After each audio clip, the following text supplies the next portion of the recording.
crushed them, humiliated them, beat them, disgraced them, annihilated them. A nightmare lasting 90 minutes in which Real Madrid and their fans tasted humiliation and suffering in every form.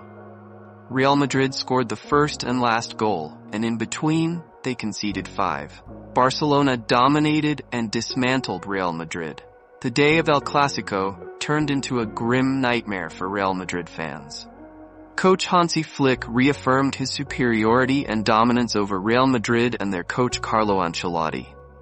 In just 2 matches, Flick crushed Real Madrid, first with a 4-0 win in La Liga at their own Santiago Bernabeu. Then yesterday with a 5-2 victory in the Spanish Super Cup at the Jewel Stadium in Jeddah, Saudi Arabia. It was a classic for the ages. We saw everything. Numerous goals in various ways, brilliant forward play, defensive errors, injuries, yellow and red cards, shots hitting the woodwork, and missed chances from both sides. Honestly, I was upset I couldn't attend. I lost out by not being there. But you, my viewers, gained. Because in this episode, I will tell you everything that happened in the Clásico. We will praise and applaud the brilliant performances, but on the other hand, I will criticize, hold accountable, and point fingers at every failure. You know why I've stopped asking for likes and subscriptions? Because you're amazing. You don't forget. I trust your memory. Officially, many people, myself included, expected Real Madrid to win, based on the recent form of both teams. Barcelona had been struggling with poor results, and it was unclear if they had recovered, while Real Madrid, after a poor start to the season and disastrous Champions League results, had regained their footing, returned to the top of the league, and surpassed Barcelona. Logically and naturally, Real Madrid was expected to win. But this is Barcelona. Against Real Madrid, they shed the mask of weakness and put on the mask of dominance. Football, my friends, is a psychological and mental game above all. Barcelona's performances against Real Madrid are living proof. Barcelona players were mentally and emotionally prepared to face their eternal rivals. It's no coincidence that Barcelona delivers its best matches of the season against Real Madrid. Barcelona, despite struggling this season against teams like Osasuna, Las Palmas, Real Sociedad Leganés, and Atletico Madrid, defeated Real Madrid with ease and minimal effort. It's not a coincidence. It's psychological preparation.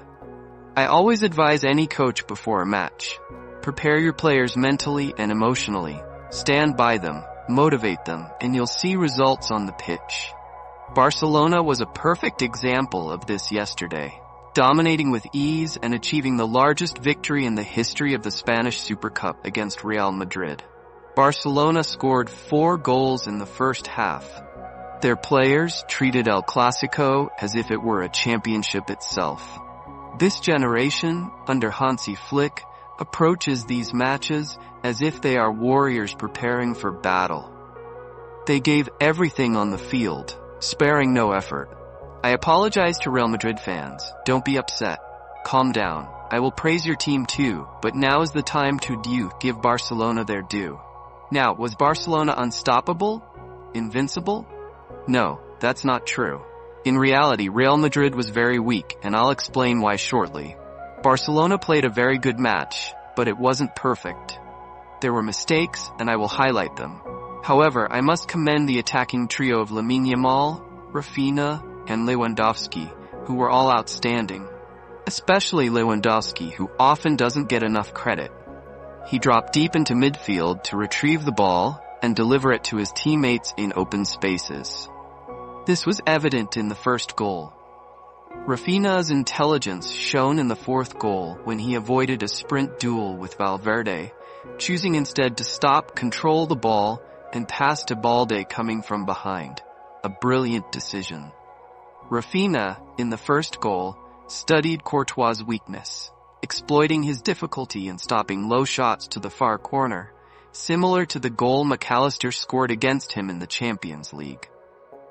Rafinha's header for the third goal was an example of how headers should be executed, with power, precision, and perfect timing. As for Real Madrid, their flaws were exposed.